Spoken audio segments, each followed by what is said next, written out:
কিভাবে তোমরা আমি আল্লাহকে অস্বীকার করো, কুফরি করো। একটা ধমক আর একটা আশ্চর্য। অনেক সময় আমরা বলি না, তোর মতো লোক এই কাজ করতে পারলো। এটা বলার উদ্দেশ্য তাকে লজ্জা দেওয়া। কি বলেন, ঠিক কি ঠিক না? আর একটা আছে, তুই এই কাজ করলি, এটা ধরো, এই কাজ কেন করলি, এটা ধরো। আর একটা হলো, তুই এই কাজ করতে পারলি, হুজুর মানুষ হয়ে এই কাজ করতে পারলি। এরা বলি কি বলি না বলে? আল্লাহ তাআলা দুটাই বলেছেন যে কিভাবে এই কাজটা করলি আর কেন এই কাজ করলি। কোন কাজ? যেই কাজটা করলে তুই কাফের হয়ে যাবি। কি হয়ে যাবি? কাফের হয়ে যাবি। আল্লাহ বলেন, ওয়া আনতুম তুতলা আলাইকুম আয়াতুল্লাহ ওয়া ফীকুম রাসূল। তোমাদের সামনে আমার আয়াত, আমার কোরআন ব্যক্ত করা হয়েছে, প্রকাশ করা হয়েছে, এবং তোমাদের মাঝে রাসূল আছে। এরপরেও তোমরা কেমন করি আমি আল্লাহ তাআলাকে অস্বীকার করবে। কোরআনের আয়াত সুদ হারাম, আয়াত শুনিয়ে দেওয়ার পরেও সে শুনল না, সুদ খাইল। সে পরোক্ষভাবে কোরআনের এই সুদ হারামকৃত আয়াতকে সে অস্বীকার করলো। কি বলেন, ঠিক কি ঠিক না? কোরআনে আছে নামাজ যথারীতি আদায় করা। মুসলমান যথারীতি আদায় করলো না নামাজ, ওই মুসলমান ওই নামাজে ওই সালাতের ওই আয়াতকে পরোক্ষভাবে অস্বীকার করলো। কি বলেন, ঠিক কি ঠিক না? কোরআনে যাকাতের কথা আছে, ধরে আর যাকাত দিতে দিল না, সে যাকাতের ওই আয়াতকে অস্বীকার করিল। কোরআনে সৎ কাজের আদেশ আছে, সে সৎ কাজের আদেশ মানুষকে দেয় না। সে সৎ কাজের ওই আদেশ আয়াতের মধ্যে তার অনীহা সৃষ্টি হলো। দেশে নৈরাজ্য সৃষ্টি করলে তার বিরুদ্ধে রুখে দাঁড়ানোর কথা আল্লাহ বলেছেন, সেটা আমরা করলাম না। আমরা ওই আয়াতের প্রতি ঘৃণা করলাম, ওই আয়াতকে অস্বীকার করলাম।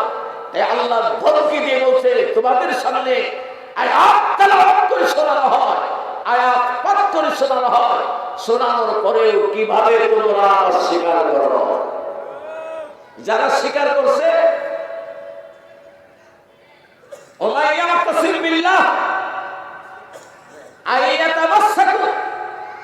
যে ব্যক্তি এই কোরআনের আয়াতকে আঁকড়িয়ে ধরছে, ফাকাদ হুদিয়া ইলা সিরাতিল মুস্তাকিম। আল্লাহ নিজে বলে তাদেরকে সত্য সরল পথে তাদের হেদায়েত দেওয়া হয়েছে। সুবহানাল্লাহ।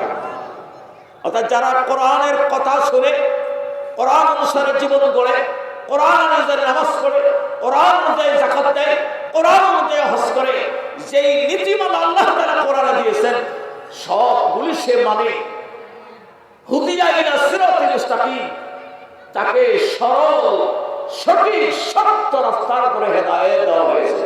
সুবহানাল্লাহ। এখানে পরের দুইটা আয়াতে তিনটা কথা আল্লাহ বলেছে। এক হলো আল্লাহর ভয়, দুই নাম্বার আল্লাহর রজ্জুকে আঁকড়িয়ে ধরা, তিন নাম্বার আল্লাহ তাআলার নিয়ামতের শুকরিয়া করা, নিয়ামতকে স্মরণ করা। এক নাম্বার কার ভয়? আল্লাহর ভয়। যদি আপনার মধ্যে আমার মধ্যে আল্লাহর ভয় না থাকে, ওই লোকটার দ্বারা কোনোদিন গুনাহ ছাড়া অসম্ভব, গুনাহের কাজ ছাড়তে পারবে না আল্লাহর ভয় ছাড়া। এই জন্য আল্লাহ বারবার বলেছেন, ইত্তাকুল্লাহ, আমাকে ভয় করো, ওয়ালামু আন্নাল্লাহা মাআল মুত্তাকিন, আর জানিয়ে রাখো আমি ভয় করবে ওয়ালাদের সাথেই আছি। সুবহানাল্লাহ। যারা মুত্তাকি, আল্লাহকে ভয় করে, এমন ব্যক্তিদের সাথে আল্লাহ তাআলা আছেন। যদি আল্লাহ তাআলা আমার সঙ্গে থাকেন, তাহলে আমার আর কোনো ভয় আছে বলে? না দেশের রাজা বাদশার ভয়, না দেশের মোড়লের ভয়, না কোনো লিডারের ভয়। কার ভয় আমার অন্তরে থাকবে না? যার অন্তরে একমাত্র আল্লাহ তাআলার ভয় জাগরুক থাকবে, সকল ভয় তার দিল থেকে আল্লাহ তাআলা ধুইয়া দিবেন। সুবহানাল্লাহ। সেই ভয়ই তো আমরা আল্লাহকে করতে পারি না। কি বলেন, সেই ভয়ই তো আমার মধ্যে নাই। যদি ভয় সকলের অন্তরে জাগরুক থাকতো তাহলে আজ মসজিদ মুসল্লি শূন্য হতো না। কি বলেন ঠিক কি ঠিক না? মসজিদ গুলো মুসল্লি শূন্য হতো না, সব মসজিদে মুসল্লিতে ভরপুর হইয়া যাইত। এমনকি অনেক টাইটেল অর্জন করার পরেও আমরা নামাজ পড়ি না। কি বলেন ঠিক কি ঠিক না? অনেক ডেজিনেশন থাকার পরেও, নামের আগে গুণবাচক অনেক পদ থাকার পরেও আমরা নামাজ পড়ি না। কি বলেন ঠিক কি ঠিক না? এটা আমি দেখছি, অন্য জায়গায় দেখেছি। নামাজ নাই, নামাজ নাই। অথচ আপনি গাড়িতে যান, মোটরসাইকেলে যান, বাসে যান, ট্রেনে যান, নামাজ আপনার জন্য মাপ নাই। নামাজ কখনোই আপনার জন্য মাপ নাই। যথারীতি যথা সময় অবশ্যই আপনাকে নামাজ আদায় করাই লাগবে।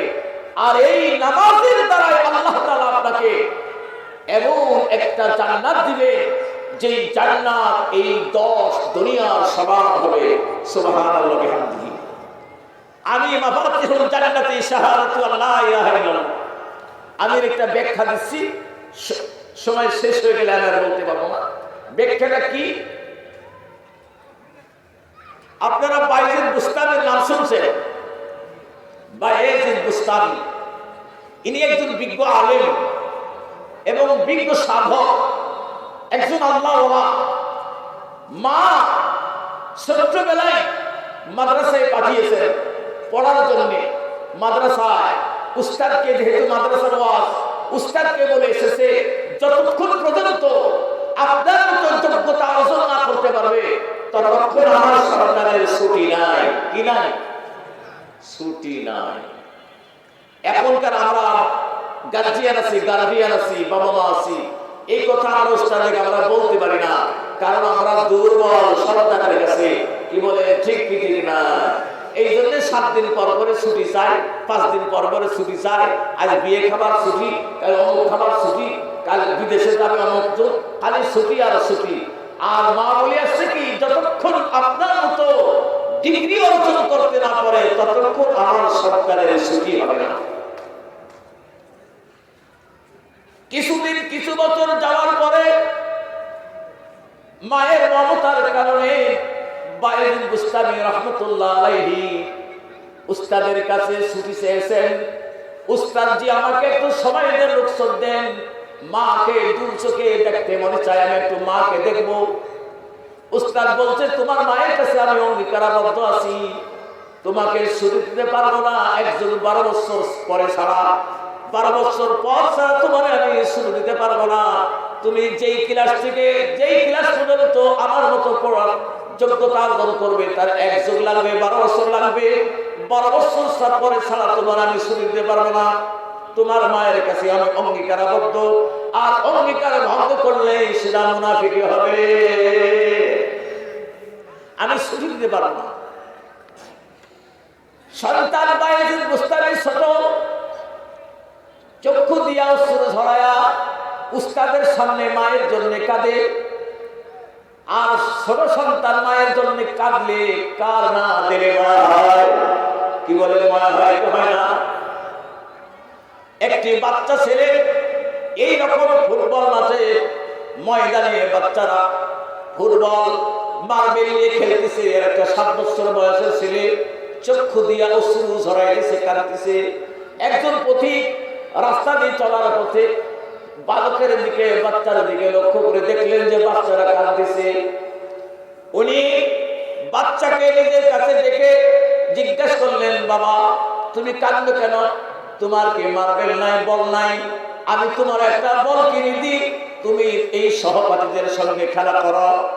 বাচ্চা বলতেছেন, চাচা যান, আমি তো খেলাধুলার জন্য কাঁদতেছি না। সুবহানাল্লাহ, আমি তো খেলাধুলার জন্য কাঁদি না। বাবা কি জন্য কাঁদো? বলে আমি কাঁদতেছি জাহান্নামের ভয়ে। কিসের ভয়ে? বাচ্চা বলে, শিশু বাচ্চা 7 বছর বয়স, বাচ্চা বলে আমি জাহান্নামের ভয়ে কাঁদতেছি। চাচা আমি জাহান্নামের ভয়ে কাঁদি।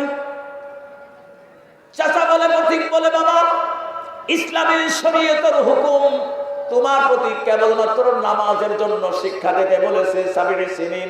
7 বছর হলে নামাজ শিক্ষা দাও বাচ্চাদেরকে। তোমার প্রতি কোনো নামাজ, কোনো রোজা, কোনো হজ তো আল্লাহ তাআলা বাধ্যতামূলক করে নাই, তাহলে তুমি কেন জাহান্নামের ভয়ে কাঁদো? बच्चा बोले जगह जी लगाने के लिए ये दुनिया नहीं है, इबारत की जा है तमाशा नहीं है। এই বাচ্চা কবিতা আবৃত্তি করে কবিতা বানায় বানায় মুরব্বীকে শোনাইতেছে, পথিক তোমার আমি চিনি না, তোমার পরিচয় জানি না। जगह जी लगाने के लिए ये दुनिया नहीं है, इबारत की जा है तमाशा नहीं है। ও পথিক, ও মুসাফির, এই দুনিয়া ইবরত হাসিলের জায়গা, এই দুনিয়া আল্লাহকে পাওয়ার জায়গা, এই দুনিয়া শিক্ষার জায়গা, এই দুনিয়া খেলাধুলার জায়গা নয়। আমি খেলাধুলার জন্য কাঁদতেছি না, আমি জাহান্নামের ভয়ে কাঁদছি। পথিক বলে, জাহান্নামের আগুন তো তোমার উপরে হারাম, কারণ তো তুমি জাহান্নামের উপযুক্ত নয়। বাচ্চা বলে, চাচা আপনার জ্ঞান নাই, আমার মাকে দেখেছি ছোট্টবেলায় চুলা যখন ধরায়, লাকড়ি দিয়ে খড়ি দিয়ে যখন চুলা ধরায়, ভাত রান্না করার জন্য ধরায়, যখন ছোট ছোট খড়ি দিয়ে চুলাগুলো ধরায় নাই, আর ছোট খড়ি ধরে গেলে তখন বড় বড় খড়িগুলো চুলার মধ্যে দিয়ে দেয়। তা আমার বিশ্বাস হয়, আমার আশঙ্কা হয়, আমাকে দিয়ে জাহান্নামে তো আল্লাহ উদ্বোধন করবে, জ্বালাবে, এরপরে আপনার মতো বড় মানুষ ঢোকাবে, তাই আমি কাঁদি। যে ভালো হয় ছোটকাল থেকে হয়, কি বলেন? যে ভালো হয় ছোটকাল থেকে হয়, আবার বড় কালেও ভালো হইয়া যায়। সারা জীবন আকাম কুকাম করি, শেষে অনেক সময় ভালো হইয়া যায়। কি বলেন, হয় কি হয় না? এটা জিকির করেন, লা ইলাহা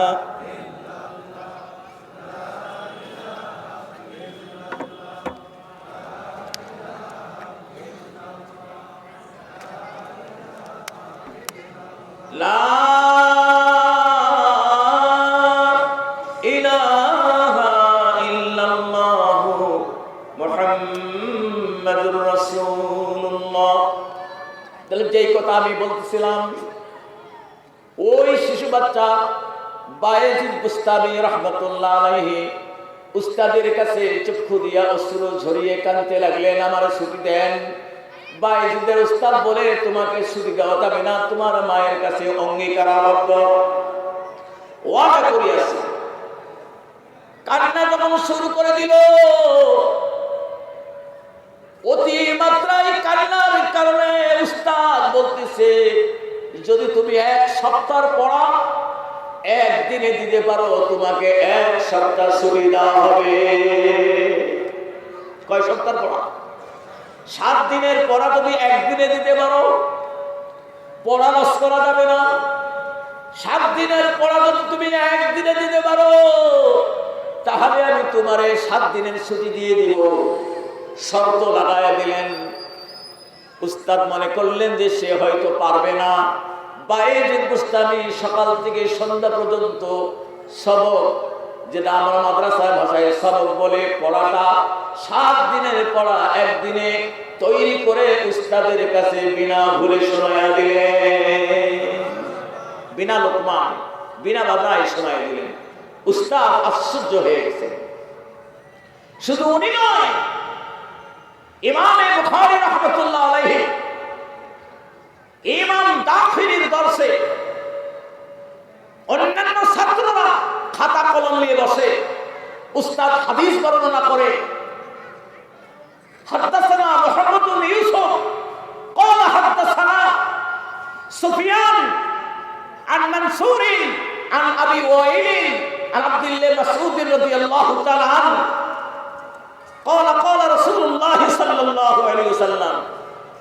ইমাম বুখারী বলেন যে আমার উস্তাদ মুহাম্মদ ইবনে ইউসুফ, মুহাম্মদ ইবনে ইউসুফের উস্তাদ সুফিয়ান, সুফিয়ানের উস্তাদ মানসুর, মানসুরের উস্তাদ আবি ওয়াইল, আবি ওয়াইলের উস্তাদ হলো আব্দুল্লাহ ইবনে মাসউদ আব্দুল্লাহ ইবনে মাসউদের উস্তাদ জনাবে মুহাম্মদ রাসূলুল্লাহ সাল্লাল্লাহু আলাইহি ওয়াসাল্লাম। এই যে সনদগুলি লিখতেছে, উস্তাদ হাদিস বলতেছে, ছাত্র লিখতেছে, ইমাম বুখারী খাতা কলমে লিখেননি। জোরে বলুন সুবহানাল্লাহ। ছাত্ররা তিরস্কার করছে, হ্যাঁ আমরা সবাই লিখতেছি আর তুমি লেখা বন্ধ করে বসে থাকো, খালি উস্তাদ হাদিস বলে তুমি শোনো। ইমাম বুখারী রাহমাতুল্লাহ বললেন, তোমাদের লেখার মধ্যে ভুল আছে, আমার মুখস্থের মধ্যে ভুল নাই। সুবহানাল্লাহ। এত বড় মেধা শক্তি অধিকারী ছিলেন। তে প্রমাণ হোক, মজমা তৈরি করা হলো। মজমা তৈরি করার পরে ইমাম বুখারী রাহমাতুল্লাহ আলাইহি উস্তাদের কাছে বসি যতগুলো হাদিস উস্তাদ বর্ণনা করেছিলেন, বলেছিলেন, সমস্ত হাদিস যেই কয়দিন বলেছিলেন তাতে সংখ্যা হয়েছে 1500 হাদিস। কয়শো হাদিস? 1500 হাদিস। 1500 হাদিস ছাত্ররা লিখছে খাতায়, আর ইমাম বুখারী খাতায় লিখে নাই, উস্তাদের মুখ থেকে শুনে মুখস্থ হয়ে গেছে। সুবহানাল্লাহ আলহামদুলিল্লাহ। তাই সহপাঠী ছাত্র ভাইয়েরা তিরস্কার করার কারণে বলতেছে, তোমাদের লেখার মধ্যে ভুল আছে, আমার মুখস্থের মধ্যে ভুল নাই। প্রমাণ করো। এইবার সমস্ত মুহাদ্দিসরা এক জায়গায় হইয়া সবাই খাতা পাতি বের করলো, সবাই মুহাদ্দিসরা এক জায়গায় হলো, ইমাম বুখারী সনদ সহ 1500 হাদিস মুখস্থ বলে দিলেন। এইবার যারা লিখেছিল তারা লেখায় মিল করতে গিয়া দেখে তাদের লেখার মধ্যে ভুল আছে, ইমাম বুখারীর মুখস্থের মধ্যে ভুল না। তা কি বিরোধী ছিলেন? এই জন্য বুখারী শরীফের প্রথমে লেখা আছে, অতিত্তিফাল আইমা আলা আন্নাহু আসাহুল কুতুবি বা'দা কিতাবিল্লাহি তাআলা তাআলা সহিহুল বুখারী। আসমানের নিচে জমিনের উপরে কোরআনের পরে বিশুদ্ধ গ্রন্থ যদি কোনটা থাকে সেটা হলো বুখারী শরীফ। সেটা কি শরীফ? বুখারী শরীফ। তিনিও মেধা সম্পন্ন, তীক্ষ্ণ ব্রেনের অধিকারী ছিলেন। সেই রকম বাইজিদ বুস্তামিও ছিলেন। এক সপ্তাহ পড়া একদিনে দিয়ে উস্তাদের কাছে ছুটি নিয়ে গেলেন। সুবহানাল্লাহ। উস্তাদ তখন শর্ত যেহেতু দিছে, শর্ত পূরণ করার কারণে ছুটি দিয়ে দিছে। কি দিছে? ছুটি। ছুটি দেওয়ার কারণে বাইজিদ বুস্তামি খালি হাতে ব্যাগ বুস্কা না নিয়া জামাটা পরিয়া মায়ের কাছে যাওয়ার জন্য ব্যাকুল হয়ে গেছেন। মা জননীকে দেখার জন্য ব্যাকুল হয়ে গেছেন। কে না মা জননীকে দেখতে চায়? কি বলেন? চাই না মন। ছুটতে ছুটতে ছুটতে মা জননীর বাড়িতে চলে গেছেন। দরজায় নক করে, আঘাত করে, জানতে চাই কে গো মান আনতা?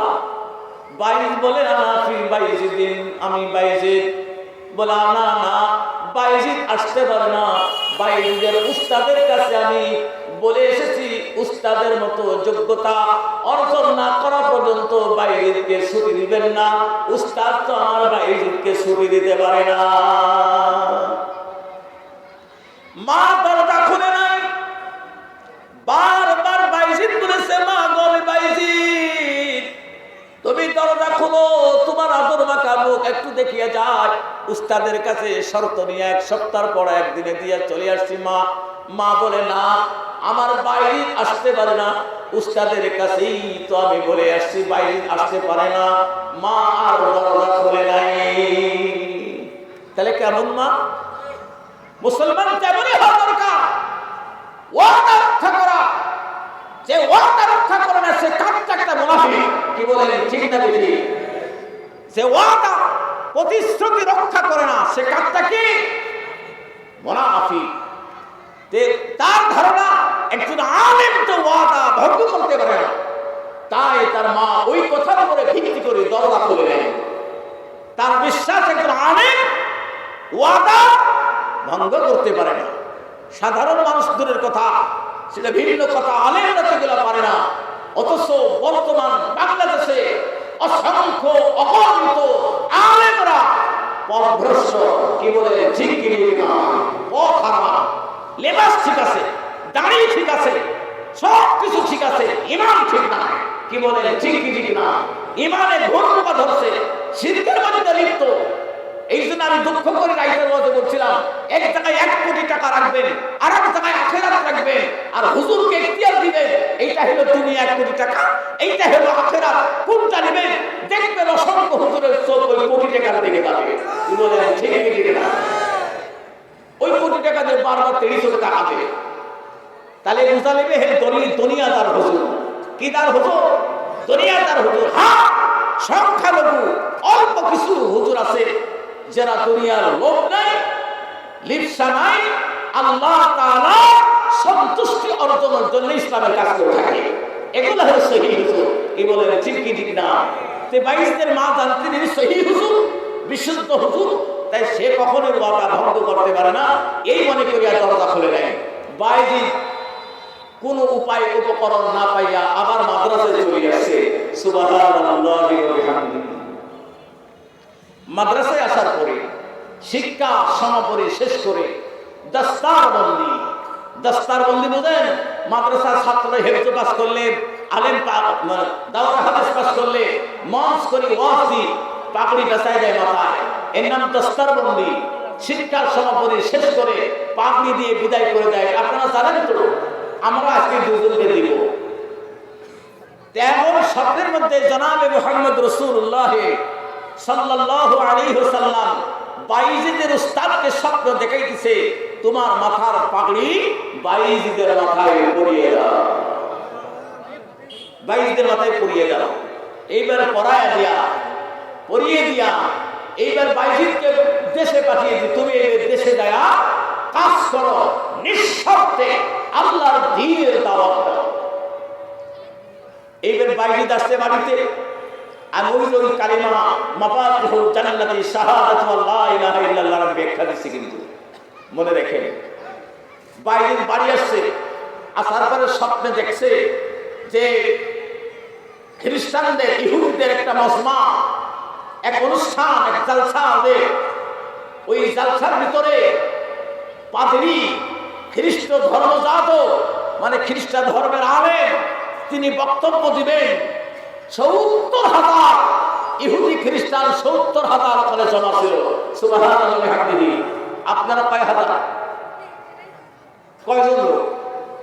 অথচ ইহুদিরা মজমা করেছে, সেমিনার করেছে, সেখানেও সেই জামানায় একত্রিত হয়েছে ইহুদি ৭০,০০০। কত হাজার? আপনারা তো এখানে ১,০০০ হননি।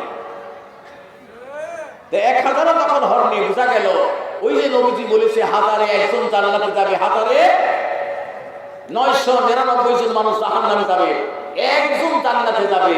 তাই আমার এখন বিশ্বাস, ঠিকই বলেছেন নবীজি যে ১,০০০-এ একজন জান্নাতে। কত হাজার লোক ঘুরতেছে, তারা আসে নাই, আপনারা আসছেন। আশা করি ইনশাআল্লাহ আপনারা জান্নাতে যাবেন। আমি জান্নাতি ঘোষণা বলতেছেন, আমি আশা করি আপনারা জান্নাতে যাবেন। জান্নাতে আপনি জান্নাতি এই কথা বলতেছি না। বাইজিদকে যখন স্বপ্নে দেখায়, এই ৭০,০০০ ইহুদি এক জায়গায় জমা হয়ে মুসলমানদের বিরুদ্ধে হুমকি আসতেছে, ওই মজমায়, ওই অনুষ্ঠানে, ওই সেমিনারে তোমার যাওয়া লাগবে।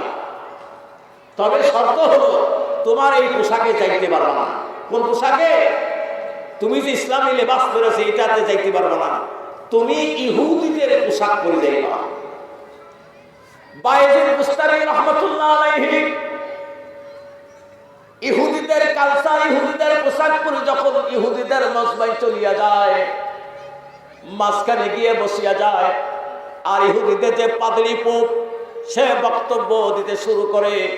কিন্তু বাইজিদ ভিতরে আছে, তারা মনে করে সেও মনে হয় ইহুদি, যেহেতু ইহুদির মতো পোশাক পরিধান করিয়া ইহুদি মজমায় বসে গেছে। তখন পোপের ওই ইহুদি ধর্মের আলেমের পাদ্রীর মুখ দিয়ে আর কথা বের হয় না। জনগণ বলে, মঞ্চে উঠিয়া বসিয়া আমাদেরকে বয়ান করিয়া শোনাইবেন, তো কথা বলেন না কেন, চুপ করিয়াছেন কেন বলেন? বলে, কথা আমার জবান দিয়ে বের হচ্ছে না। বলে, বের না হওয়ার কারণ কি বলেন? ইহুদি পাদ্রী বলে, এই মজমার ভিতরে একজন মুহাম্মাদি আছে। সুবহানাল্লাহ। একজন কি আছে? মুহাম্মাদি, মানে মুহাম্মদ সাল্লাল্লাহু আলাইহি ওয়াসাল্লাম উম্মত আছে। ইহুদিরা বলে, হে পাদ্রী, আপনি দেখিয়ে দেন, আপনি আমাদেরকে আঙ্গুল দিয়ে দেখে দেন আমরা তাকে হত্যা করি, যার কারণে আপনি আমাদেরকে বক্তব্য শোনাইতে পাচ্ছেন না, আমরা তাই হত্যা করি। পাদ্রী বলিল, না, হত্যা করা যাবে না, আমি দেখিয়ে দিতেছি, তোমরা তাকে দাঁড় করিয়ে দাও। ইহুদি পাদ্রী যখন দাঁড় করিয়ে দিতে বলল, ইশারা করে বলল দাঁড় করিয়ে দাও, তখন বায়েজিদ বুস্তামীকে দাঁড় করিয়ে দেওয়া হলো। দাঁড় করে দেওয়ার পরে একটা না দুইটা না শতটার বেশি তারে প্রশ্ন করা হলো। সুবহানাল্লাহ। 100-র উপরে প্রশ্ন করার পরে বায়েজিদ বুস্তামী ইহুদি ওই পাদ্রীর সকল প্রশ্নের উত্তর দিয়ে দিলেন। তারা যে প্রশ্ন করবে, কি কি প্রশ্ন করবে, এর সমাধান কি, তাও স্বপ্নে নবীজি বলে দিয়েছিলেন। সুবহানাল্লাহ। স্বপ্নের ভিতরে নবীজি বলে দিয়েছিলেন। সকল প্রশ্নের জবাব দেওয়ার পরে পাদ্রী তো আশ্চর্য হয়ে গেছে। এই না, বায়েজিদ বলতেছে, আপনার সকল প্রশ্নের উত্তর আমি দিয়েছি, আমার এক প্রশ্ন। কয় প্রশ্ন? এক প্রশ্ন, এইটা আপনার উত্তর দেওয়া লাগবে। তখন বলছে, আমি প্রশ্নের উত্তর দিতে পারবো না। এইবার 70,000 ইহুদি খেপে গেছে। এই ছোট্ট একটা ছেলে আপনার সব প্রশ্নের উত্তর দিলেন, আপনি একটা প্রশ্নের উত্তর দিবেন না? মানে দিতে হবে। মোড় ঘুরছে, ঘুরছে, এখন তো ঘুরছে। বাতাস কি সবসময় একসময় থাকে, একদিক থাকে? মোড় ঘুরে গেছে। এইবার 70,000 ইহুদি এই ছোট বালক বায়েজিদ বুস্তামীর পক্ষে। সুবহানাল্লাহ। সে সব প্রশ্নের উত্তর দিলে, আপনি দিবেন না মানে একটা প্রশ্নের উত্তর দিতে হবে। বলে দিলেই তো সমস্যা হবে। কি হবে? যত সমস্যা হয় হোক, আপনি বলেন। প্রশ্ন ছিল কি? আকাশ ও জান্নাতের চাবির নাম কি? সুবহানাল্লাহ।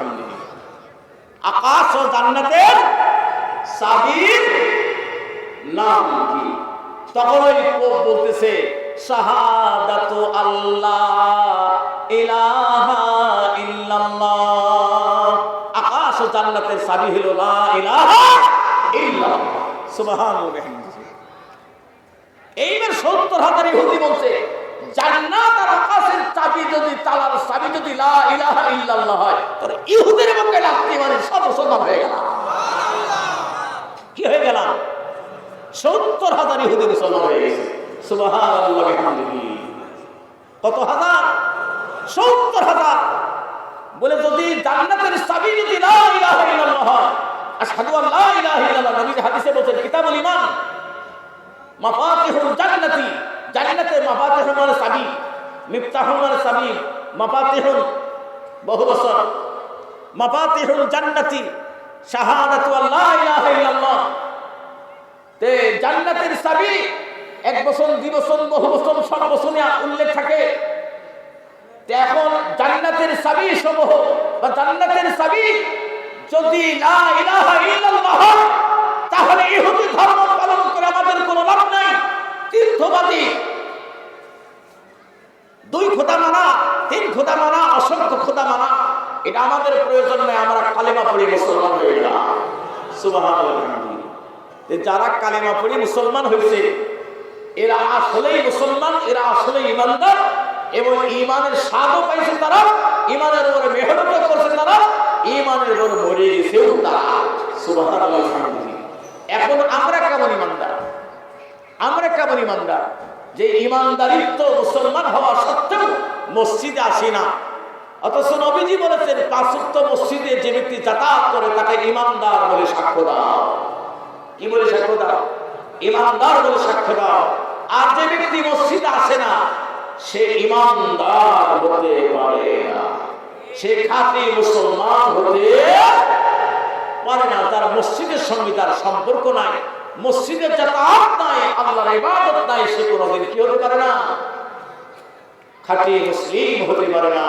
এই জন্য আল্লাহ কইছে, আমানুত্তাকুল্লাহ, পরের আয়াত, ইয়া আইয়ুহাল্লাযীনা আমানুত্তাকুল্লাহ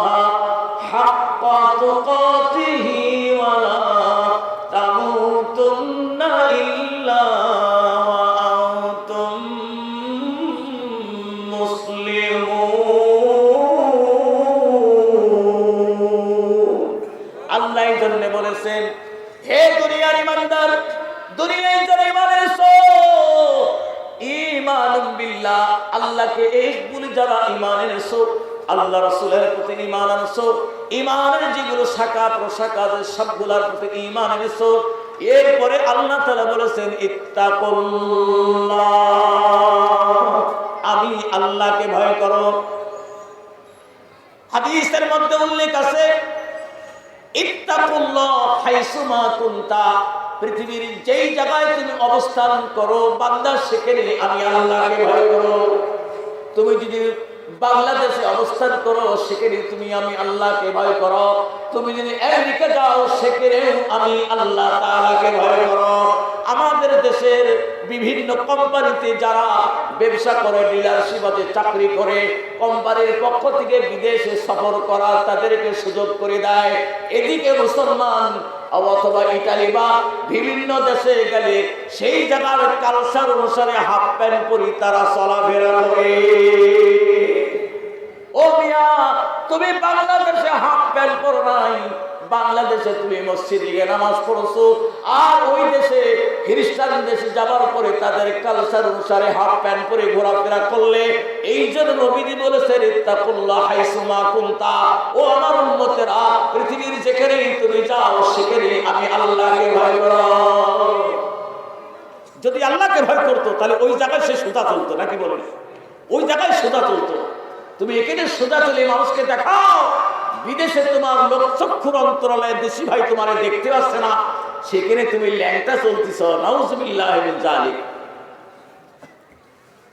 তাহলে ইত্তাকুল্লাহ, আল্লাহর ভয়, আল্লাহর ভয় যে করবে, এরপর আল্লাহ বলে মুসলমান না হইয়া মরিও না, মুসলমান না হইয়া মরিও না। মুসলমান কাক বলে? গরু গোশত খাইলে মুসলমান হয়? গরু গোশত খাইলে মুসলমান হয়? মুসলিম তরিকায় তো বিয়ে হয় না, কিসের মুসলমান? যেই ধরনের বিয়ে আমাদের দেশে হয়, বিয়েতে ভিডিও হয়, বিয়েতে নাচা হয়, বিয়েতে গেট সাজানো হয়, বিয়েতে শালিকা দ্বারা হাত ধোয়ানো হয়, বিয়েতে সাদা তোলা হয়, টেবিল পাতা হয়, এটা মুসলিমদের বিয়ে না। কি বলেন সাহেব? এটা মুসলিমদের বিয়ে না, এটা ইহুদি খ্রিস্টানদের কালচার। এটা মুসলমানের বিয়ে না। মুসলমানের বিয়ে গেট হবে না, হাত ধোয়া হবে না, পা ধোয়া হবে না, ওই পায়ে সালাম করা হবে না, ইজাব কবুল সাক্ষ্য খুতবার মাধ্যমে বিয়ে হয়ে যাবে। আর যে উল্লাস আর যে আনন্দ আর যে রং ছড়াছড়ি করেন সম্পূর্ণই খ্রিস্টানের তরিকা। কি বলে? ঠিক কি ঠিক না? বিয়েটা হয় না। তাহলে ওই সংসারে সুসন্তান কামনা করেন কিভাবে? সুসন্তান কামনা করেন কিভাবে? কিসের মুসলমান? আধা ঘন্টা আগে আপনারা কেউ কারা স্ত্রীকে ডিভোর্স দিয়েছেন, ওই আধা ঘন্টার মাথায় আরেকজন লোক আছে তারা বিয়ে করে নিয়ে গেল। হয় কি হয় না বলেন? এই আধা ঘন্টা আগে স্ত্রীকে কেউ বিদায় করলো, পরকীয়া সম্পর্ক থাকার কারণে সেই পরকীয়া লোকটি এসে তারা বিয়ে করে নিয়ে চলে গেল। আধা ঘন্টা, এক ঘন্টা, একদিন দুদিন পরেও হোক করে নিয়ে গেল। এই বিয়ে কি ইসলামে জায়েজ? জোরে বলেন। ইসলামে যখন জায়েজ না, হারাম। সালাসাতা করুন, 3 করু মান্থলি এক মাস পর পর যে ঋতুস্রাব হয়, 3 বার ঋতুস্রাব হওয়া পর্যন্ত 3 মাস 13 দিন পরে ওই মহিলা বিয়ে করতে পারবে, অন্য পুরুষ বিয়ে করতে পারবে, এর আগে নয়। এর আগে যদি কেউ বিয়ে করে, বিয়ে হয়, জৈবিক চাহিদা পূরণ করলে জিনা হবে, সন্তান হলে জাগত হবে। নাউজুবিল্লাহ মিন যালিক। সমাজে হচ্ছে, কথা বলেন না কেন? হচ্ছে। এই ব্যাকটেরিয়া, এই জীবাণু আমাদের দেশে ছড়িয়ে পড়ছে। কি বলেন? ঠিক কি ঠিক না? আবার আপনারা ওয়াজ করে শোনাবেন ইসলাম শান্তির ধর্ম। সে যখন বিদায় দিছে, ইসলাম শান্তি, অযথা ঘুরি বেড়াবে বাসকিরা, এখনই সেদিকা শান্তির ধর্ম। ওরা তা শান্তি করুক, নাউজুবিল্লাহ মিন যালিক, শান্তি করুক। যে ইসলামী আইন যে মানল না, আল্লাহর হুকুম যে মানলো না সে কখনোই মুসলমান হতে পারে না। কি বলেন ঠিক কি ঠিক না? তাহলে মুসলমান কই? যেই কাজী সাহেব পড়াবে সে কাজী মুসলমান না। যেই কাজী সাহেব বিয়ে রেজিস্টার করে সে মুসলমান না। যেই মোল্লা সাহেব যে বিয়ে পড়াবে সে মুসলমান না। কারণ সরাসরি আল্লাহর বিধানকে সে লঙ্ঘন করছে। কি বলেন ঠিক কি ঠিক না? বাইনাল আবদ ওয়া বাইনাল কুফর তারকুস সালাত। সরাসরি কেউ যদি নামাজ ত্যাগ করে সে যেমন কুফরি করে, সরাসরি আল্লাহর এই বিধানকে লঙ্ঘন করিল সে আল্লাহকে অস্বীকার করিল। কি বলে ঠিক কি ঠিক না? সে কখনোই মুসলমান হতে পারে না। তাহলে আমাদের দেশে এরকম যার সন্তান বাড়তেছে, যার সন্তানের 6 লাখ হতেছে, এটা বিরাট ব্যাংকের আইন নয়, এটা আল্লাহ প্রদত্ত আইন। 3 মাস 13 দিন পরে গা অন্য পুরুষ বিয়ে করতে পারবে। 3 মাস 13 দিন পরে গা অন্য পুরুষকে ড্রাইভার পাল্টাতে পারবে। আগের ড্রাইভার তোমারে বিদায় করছে, দ্বিতীয় ড্রাইভার নিতে হলে 3 মাস 13 দিন অপেক্ষা করা লাগবে। এটা আল্লাহর হুকুম। কার হুকুম? এই জন্য আল্লাহ কইছে ইত্তাকুল্লাহ, আমার ভয় কর। আর মুসলমান না হ্যাঁ মরিস না, ধোলাই খাবি, ধোলাই ধোলাই ধোলাই খাবি। 2 নাম্বার হলো ওয়াতাসিমু বিহাবলিল্লাহ জামিআ, তোমরা একত্রে সকলে মিলে আল্লাহ রজ্জুকে আঁকড়িয়ে ধরো। রজ্জু আল্লাহ রশি, হাবলুন মানে দড়ি, দড়ি দড়ি, রশি। আল্লাহ কইছে আমার রশিকে আঁকড়িয়ে ধরো। হাবলুন হুয়াল কোরআন মামদুদুন মিনাস সামাই ইলাল আরদ। আল্লাহর রজ্জু রশি দড়ি এটা কোরআন, সেটা প্রলম্বিত আসমান থেকে জমিন পর্যন্ত লম্বা। সুবহানাল্লাহ ওয়া বিহামদিহি। আল্লাহর কোরআন আসমান থেকে জমিন পর্যন্ত প্রলম্বিত লম্বা একটা রশি। এই রশিকে আল্লাহ বলছে ওয়াতাসিমু বিহাবলিল্লাহ জামিআ, তোমরা একত্রে আমার রশিকে চেপে ধরো। সবাই মিলে আওয়ামী লীগ, বিএনপি, জাতীয় পার্টি, অন্যান্য দল, জাসদ, বাসদ, জামাত ইসলাম, চরমনা, তবে সব মিলে যদি একমত পোষণ করে আমরা একটাই দল, সেটা হলো আহলুস সুন্নাহ ওয়াল জামাত, মুহাম্মদ রাসূলুল্লাহ সাল্লাল্লাহু আলাইহি ওয়াসাল্লাম সাহাবী আজমাইনদের তরিকায় একটা দল হও, দেশে আর কোনো মারামারি থাকবে না। কি বলেন ঠিক কি না? ওই এক দল হওয়ার জন্য আল্লাহ কইছে ওয়াতাসিমু বিহাবলিল্লাহি জামিআ, তোমরা সবাই মিলে আমার রশিকে ধরো। রশি মানে কোরআন। রশি মানে কি? কোরআন। যে কোরআনকে ধরবে আর তোমরা তোমাদের আর বিচ্ছিন্ন হওয়ার সুযোগ নাই। ওয়ালা তাফাররাকু, এরপরে তোমরা বিচ্ছিন্ন হইতে পারবে না, মত পার্থক্য সৃষ্টি করতে পারবে না।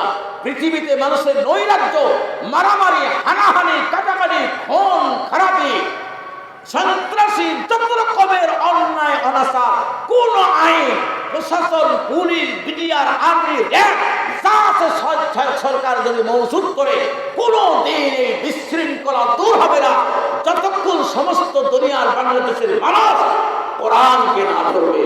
কি বলেন ঠিক? বেশি সময় লাগে না, 1 মিনিট। কয় মিনিট? সবাই যদি বলে আমরা কোরআনের অনুশাসন মেনে নিলাম, এই বলতে কতটুকু সময় লাগবে? 18 কোটি মানুষের ধরে নিলাম 5 কোটি অন্য জাতি, আর 13 কোটি মুসলমান। এই 13 কোটি মুসলমান যদি বলে আমরা সকলে কোরআন অনুশাসন, কোরআন আইন মেনে নিলাম, কে কার বিরুদ্ধে লড়াই করবে বলেন?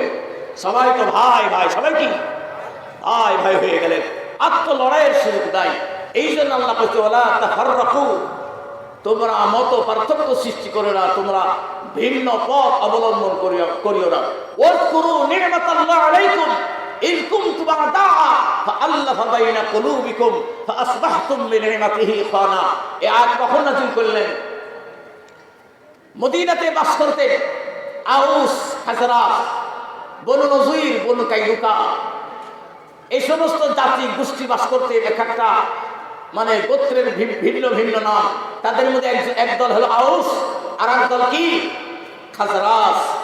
মক্কা থেকে মদিনায় নবীজি হিজরত করার পূর্বে আউস গোত্রের লোকেরা প্রতিযোগিতা করলো যে মক্কায় গিয়ে আমরা আগে মুসলমান হইয়া আমরা নবীর সঙ্গে দরদি ভাই হয়ে যাব। সুবহানাল্লাহ। খাজরাজ গোত্ররা প্রতিযোগিতা করলো তোমাদের আগে আমরা গিয়া মুসলমান হব। সুবহানাল্লাহ। কি জন্য বললেন? আউস আর খাজরাজ 2 গোত্রের ভিতরে বহুদিন ধরে এদের ঝগড়া বিবাদ মারামারি হানাহানি কাটাকাটি হয়ে আসছিল, কিন্তু একজন নিরসনকারী একজন ন্যায় পরায়ণ বিচারকের অভাবে এদের মামলা হয়েছে কত বছর? 63 বছর। কয় বছর? 63 বছর মামলা চলছে, নিরসন হয়নি।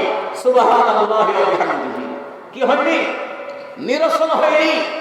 কারণ যোগ্য ন্যায় ইনসাফকারী একজন বিচারক তারা পায় নাই, যার কারণে মামলা নিরসন হয় নাই। এই মামলার মেয়াদ হয়েছে 63 বছর। কয় বছর? আর এই 63 বছর সেই জামানার কোর্টে মামলায় এরা দুই দল মারামারি করে 80,000 মানুষ নিহত হয়েছে। কত হাজার? 80,000। কত হাজার? সেই আউস খাজরাজ গোত্রদ্বয়ে এই দুই দলে গোত্রীয় মহড়া দাবি উত্থাপন করার কারণে এই দুই গোত্রের ভিতরে মামলা 63 বছর চলার পরে 80,000 মানুষ নিহত হয়। এই 63 বছরে সুষ্ঠু সমাধান ন্যায় বিচার উভয় দল পায় না। শুনবেন কথা?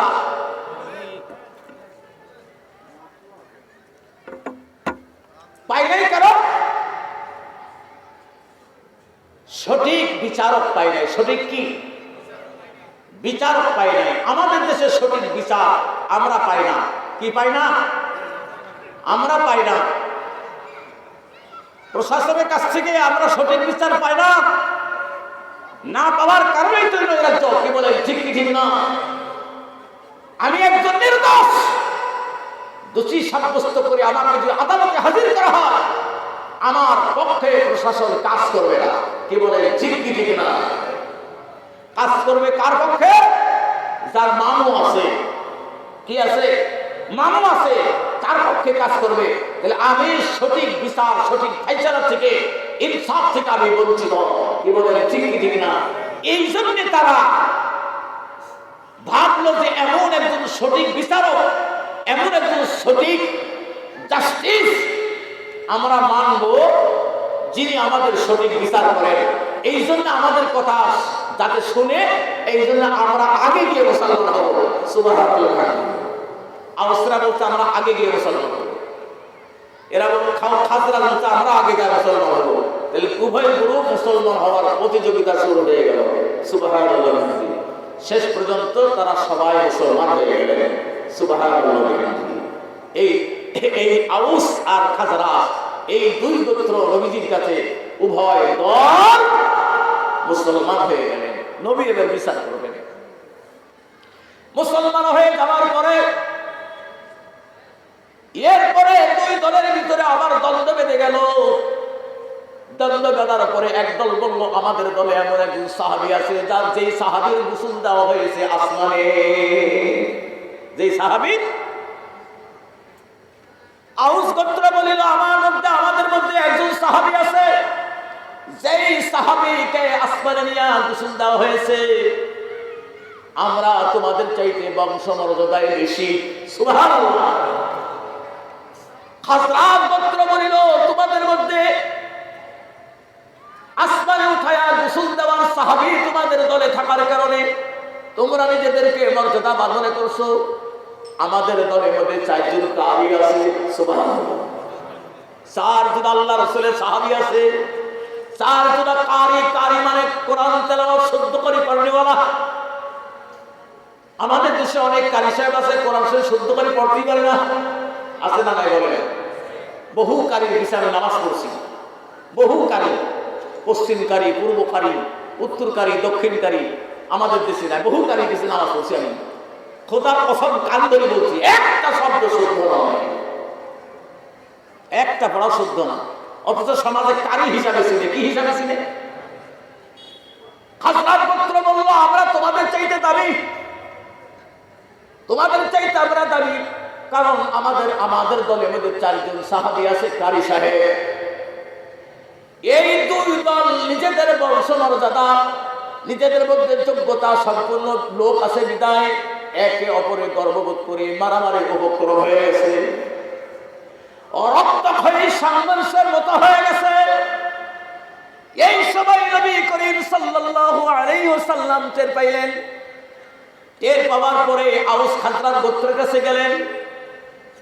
যাওয়ার পরে আল্লাহ তাআলা আয়াত নাযিল করলেন, ওয়াতাসিমু বিহাবলিল্লাহি জামিআ ওয়া লা তাফাররাকু ওয়াযকুরু নি'মাতাল্লাহি আলাইকুম ইয কুনতুম আ'দাআ ফাআল্লাফা বাইনা কুলুবিকুম ফাআসবাহতুম বিনি'মাতিহি ইখওয়ানা।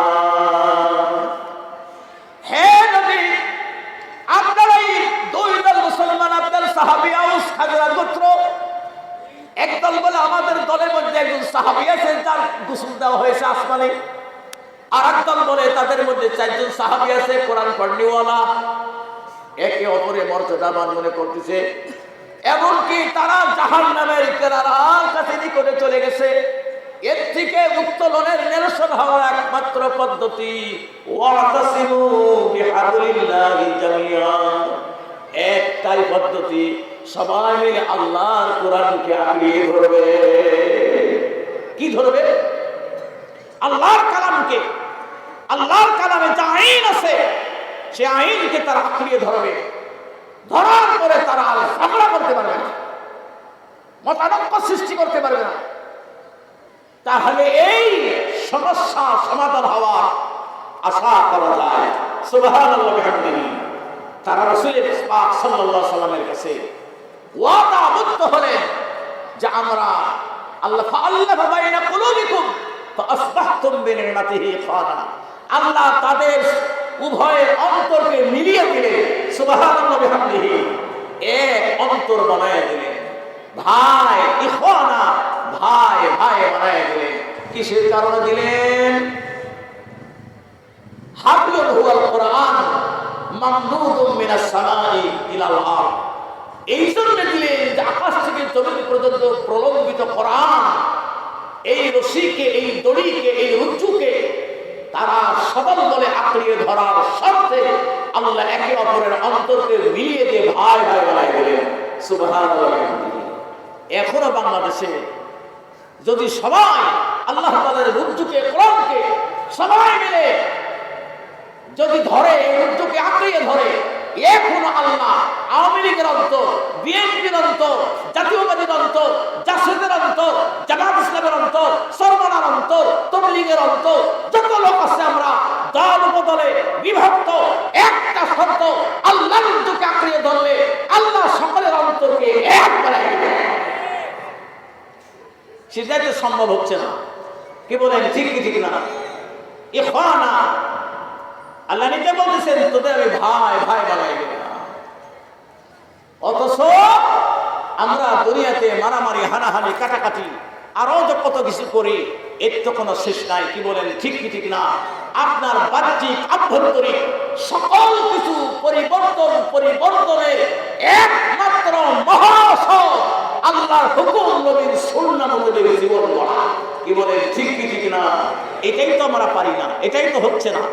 না হওয়ার কারণ ইবলিস আমাদের পিছনে সর্বদা ধোঁকা দিতেছে। সর্বদা কি দিতেছে? ধোঁকা দিচ্ছে। ইবলিসের ধোঁকা থেকে বাঁচতে হলে আমার কি প্রয়োজন? এই সম্পর্কে প্রধান বক্তা হইতে বলবেন ইনশাআল্লাহ। আসছে নাকি হুজুর? মেরে ভাই দোস্ত বুজুর্গ, ইবলিস থেকে বাঁচতে হলে কি কাজ করা দরকার? ইবলিসের চক্রান্ত প্রবঞ্চনা বাঁচতে হলে আমাদের দরকার হলো আল্লাহর হুকুম, নবীর তরিকা মোতাবেক চলা। ইবলিস আপনার কাছে এসে পাত্তা পাবে না। যেমন বেলালের কাছে পাই নাই, হুবাইবের কাছে পাই নাই, খাব্বাবের কাছে পাই নাই, আম্মারের কাছে পাই নাই, ইয়াসিরের কাছে পাই নাই। যেরকম সুবহানাল্লাহ। মুসলমান কোনদিন ওয়াদা ভঙ্গকারী হইতে পারে না, মুসলমান গাদ্দার হইতে পারে না। কি বলে? ঠিক কি ঠিক না? হুযায়ফা ইবনুল ইয়ামান, হুযায়ফা সাহাবী, তার পিতা ইয়ামান সাহাবী। মক্কা থেকে মদিনায় নবী করিম সাল্লাল্লাহু আলাইহি ওয়াসাল্লাম হিজরত করেছেন। অনেক সাহাবী নবীর সঙ্গে চলে গেছেন। হুযায়ফা আর পিতা ইয়ামান বাপ বেটা দুইজনা মক্কা থেকে মদিনায় যাত্রা পথে, পথের মধ্যে আবু জেহেলের হাতে ধরা পড়ে যায়। কার হাতে ধরা পড়ে? আবু জেহেলের হাতে ধরা পড়ে যায়। আবু জেহেল তাদেরকে আটকিয়ে দেয়। ফাইনা তাযহাবা, কোথায় যাও? বলে আযহাবু ইলা তারিকিল মদিনা, আমরা মদিনাতে যাই। সুবহানাল্লাহ। কোন জায়গায় যায়? মদিনায় যায়। বলে মদিনায় যায়, নবী করিম সাল্লাল্লাহু আলাইহি ওয়াসাল্লামের সঙ্গে মিলিত হবে এবং তাদের সঙ্গে সংযুক্ত হয়ে এক আত্মা মিলিয়ে আমাদের বিরুদ্ধে তোমরা যুদ্ধ করবে, তোমাদের যাইতে দেব না। কি দিব না? যাইতে দিব না। তখন তাদের মধ্যে বাক বিতণ্ডন হয়, ঝগড়া হয়। শেষ পর্যন্ত আবু জাহেল, হুযায়ফা ইবনুল ইয়ামান দুইজনকে মদিনায় যাবার অনুমতি দেন একটা শর্তে। কয় শর্তে? শর্ত কি? কথা বলেন, কয় শর্ত? শর্ত একটা, যাইতে দিতে পারি তোমার নবী এবং সাহাবীদের সঙ্গে সম্মিলিত হয়ে আমাদের বিরুদ্ধে যুদ্ধ করতে পারবে না। এই ওয়াদা যদি দাও তাহলে আমরা মদিনায় তোমাদের যাইতে দিতে পারি। হুযায়ফা ইবনে ইয়ামান দুইজন আবু জাহেলের কাছে ওয়াদা দিলেন, মদিনায় যাবো ঠিকই, নবীজির কাছে যাবো ঠিকই, আমরা যুদ্ধে অংশগ্রহণ করব না। তখন বলল ইজহা ইজহা, যা যা, এবার যা। তাহলে আবু জাহেলের মধ্যে কিছু মানবতা ছিল। কি বলেন, ঠিক কি ঠিক না? আবু জাহেলের মধ্যে কি ছিল? কিছুটা হলেও মানবতা ছিল। আর আমরা হলে করতাম, মদিনায় এসে আমাদের বিরুদ্ধে অস্ত্র ধরবে, মদিনায় আমাদের বিরুদ্ধে যুদ্ধ করবে, তোর গলা এখনই কেটে দিব। কি বলেন, ঠিক কি ঠিক না? তোর গলা এখনই কাটবো। আপনি কোনো কাছে, কোনো আন্দোলনে, কোনো দাওয়াত তবলীগের উদ্দেশ্যে আপনি ঢাকা যাচ্ছেন, এই কুশিমারা বা বাহাদুরপুরে কুষ্টিয়া থেকে যাচ্ছেন, পথের মধ্যে আটকা দিবে। কি বলেন, ঠিক কি ঠিক না? পথের মধ্যে আটকা দিবে, জোরাজোরি করলে গুলি করবে। তাহলে এই আবু জেহেল এরা খারাপ, আবু জেহেল খারাপ। কি বলে, আবু জেহেল তো ছেড়ে দিল, আচ্ছা ঠিক আছে, যুদ্ধে অংশগ্রহণ না করলে যাইতে দিব। ওই ইচ্ছা করলে হত্যা করতে পারতেন না? পারতেন না। কিন্তু মুসলিমদেরকে শিক্ষা দেওয়ার কারণে হত্যার চিন্তা আবু জেহেলের দিল থেকে আল্লাহ উঠিয়ে নিয়েছে। সুবহানাল্লাহ। মদিনায় যাওয়ার পরে বদরের যুদ্ধের জন্য সাহাবীদের পরামর্শ হচ্ছে, হুযায়ফা ইবনে ইয়ামান ওই দলে অংশগ্রহণ করেছেন। হুজুর, আমাদেরকেও বদরের যুদ্ধে সাহাবীদের যোদ্ধা হিসেবে তালিকাভুক্ত করেন। নবীজি বললেন, না, তোমরা দুই বাপকে আবু জেহেলের কাছে ওয়াদা দিয়ে আসছো যে আমরা বদরের যুদ্ধে অংশগ্রহণ করব না। আমরা হলে কি বলতাম, তোর ওয়াদা বাদ দে, যুদ্ধে যা। ওই আবু জেহেল শুনছে না, দেখছে, তোর ওয়াদা বাদ দে, কাজে চল। অথচ নবীজি কি বললেন, পথের মধ্যে আবু জেহেলের কাছে তুমি আর তোমার পিতা অঙ্গীকার করে আসছো, ওয়াদা দিয়ে আসছো, মদিনায় যাবো ঠিকই, যুদ্ধে অংশগ্রহণ করবো না। বাপ বেটা অন্যান্য সাহাবীরা বললেন, হুজুর নেন, ইসলামের শক্তি সঞ্চয় হবে, ইসলামের উপকার হবে, নেন। নবীজি বললেন, না, মুসলমান গাদ্দার হতে পারে না। কি বলেন, ঠিক ঠিক না? মুসলমান ওয়াদা ভঙ্গকারী হতে পারে না। এই জন্য তারা ছিল দয়ার সাগর, আমরা সবাই হিংসুকারী। তাহারা ছিল ক্ষমাশীল, আমরা শুধু দোষ খুঁজি। কি বলে, ঠিক কি ঠিক না? আমরা শুধু দোষ খুঁজি। মেরে ভাই, অতস্থ বুজুর্গ, নিজের মধ্যে হাজারো দোষ, সেগুলা দেখছেন না। অন্যের দোষ খুঁজে খুঁজে আপনার জীবন ধ্বংস করছেন। চিন্তা করেছেন যে আমার শেষ কথা যেটা আমি বলতেছি, হ্যাঁ, শেষ কথা বলে হুজুর তুলে দেবো আমি। শেষ কথা কি, ওই যে 63 বছরের মামলা, 80,000 মানুষ পড়ে গেছে একমাত্র কোরআনের অনুশাসন না মানার কারণে। কি বলে, ঠিক কি ঠিক না? মানলেই নিরসন, না মানলে আর অশান্তি বিরাজ করবে পৃথিবীর জগতে। এই যে নবী করিম সাল্লাল্লাহু আলাইহি সাল্লাম পরে তাদেরকে কাযায়ে সাহাবী ও তাবেঈন, কাযায়ে নবী রাসূলুল্লাহ সাল্লাল্লাহু আলাইহি সাল্লাম, নবী করিম সাল্লাল্লাহু আলাইহি সাল্লামের বিচার, সাহাবী আজমাইনদের বিচার, তাবেঈনদের বিচার, তাবেঈনদের বিচার, আইমায়ে মুস্তাহিদের বিচার, নবী রাসূলুল্লাহ সাল্লাল্লাহু আলাইহি ওয়াসাল্লাম সমস্যার সমাধান কিভাবে করতেন, সাহাবী আজমাইন সমস্যার সমাধান কিভাবে করতেন, তাবেঈনরা সমস্যার সমাধান কিভাবে করতেন, তাবেঈনরা ইমামগণ সমস্যার সমাধান কিভাবে করতেন, এই ব্যাপারে কিতাব আছে। এই ব্যাপারে কি আছে? কিতাব আছে। নবী করিম সাল্লাল্লাহু আলাইহি ওয়াসাল্লাম বললেন, তোমাদের যে 63 বছর মামলা, 80,000 মানুষ মারা গেছে, এর মূল কারণ কি? বলো, মূল কারণ একটা ভাঙ্গা কলস। কি কলস? এটা কি কলস? ভাঙ্গা কলস। আউস বলে কলস আমার, হাজরাত বলে কলস আমার। এই ভাঙ্গা কলস নিয়ে, হ্যাঁ হ্যাঁ আমি শেষ করে দিচ্ছি, ভাঙ্গা কলস নিয়ে মারামারি ধরিলেন বাংলাদেশে। এটা ভাঙ্গা কলস। কি কলস? এটা ভাঙ্গা কলস। এই ভাঙ্গা কলস দিয়ে বাংলাদেশ স্বাধীন হওয়ার পরে কত হাজার মানুষ মারা গেছে, কত হাজার মানুষ মারা গেল বলেন, যা আমাদের গণনার বাইরে। আল্লাহ সব গুনিয়ে রাখছেন। কতজনকে বৈধ হত্যা করা হয়েছে, কতজনকে অবৈধ হত্যা করা হয়েছে। আল্লাহ জানে কি জানে না বলেন? এই যে 63 বছরের মামলা, 80,000 মানুষ মারা গেল সামান্য একটা ভাঙ্গা কলস দিয়া। বিল্ডিং নিয়া না, জমি জায়গার ভাঙ্গা কলস। নবীজি বলে তোমার ভাঙ্গা কলস কই? ভাঙ্গা কলস নিয়ে আসো। আউস বলে এই কলস আমাদের, খাজরাত বলে আমাদের, এই দল বলছে বাংলাদেশ আমার, উদুল বলছে বাংলাদেশ আমার। আমরা কি ঘোড়ার ঘাস রাখবো? বাংলাদেশ আমাদের না? আমরা এই বাংলাদেশের নাগরিক না? এই দেশে কথা বলার অধিকার আমাদের নাই? এই দেশে স্বাধীনভাবে চলার অধিকার আমাদের নাই? আপনারা মরানা কথা জীবিত না মৃত? কই আওয়াজ কই? ইমান নাই, ইমান নাই। এই দেশে কথা বলার স্বাধীনতা যদি আমার না থেকে, আমার বাক শক্তি যদি রুদ্ধ করা হয়, আমি তার বিরুদ্ধে লড়তে 100 বার রাজি আছি। আপনারা আছেন? হাত তুলে দেখা।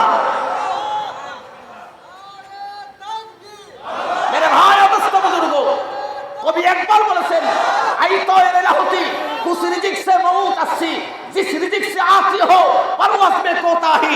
যে রিজিক তোর হরিল আতাদি, নীল আকাশের আলো তাহার চাইতে স্বাধীন বরণ হাজার গুণে ভালো। একটা উদ্দিনশীল পাখি, উড়ন্ত পাখি, সে তো তার অধিকার আদায় করতে গিয়া বাক শক্তি রুদ্ধ হয়ে যায়, বন্ধ হয়ে যায়। এর চাইতে না খেয়ে মরে যাওয়া অনেক ভালো। তাই আউস হাজরাত গোত্রতাই বলতেছেন, আমাদের মারামারি ভাঙ্গা কলস। ওরা বলে আমার, ওরা বলে আমার।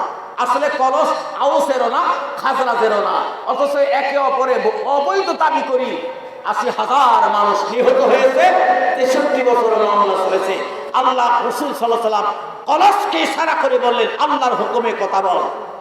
কলস কথা বলল, বলে বলতেছেন, ইয়া রাসূলুল্লাহ, আমি আউসেরও কলস না, খাজরাতেরও কলস না, আমি দুই দলের কারো কলস না, আমি অমুক পালের কলস।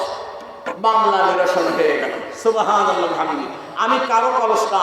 এই বাংলাদেশ কোন দলের না, এই দেশ আল্লাহ পাকে কি বলে স্বীকৃতি না। আল্লাহর জমিনে আল্লাহ ওলাদেরই কথা বলার অধিকার আছে, আর পাক বাকি কারো কথা বলার অধিকার নাই। ওমা আলাইনা ইল্লাল বালাগ ওয়া আখিরু দাওয়ানা আলহামদুলিল্লাহি রাব্বিল আলামিন।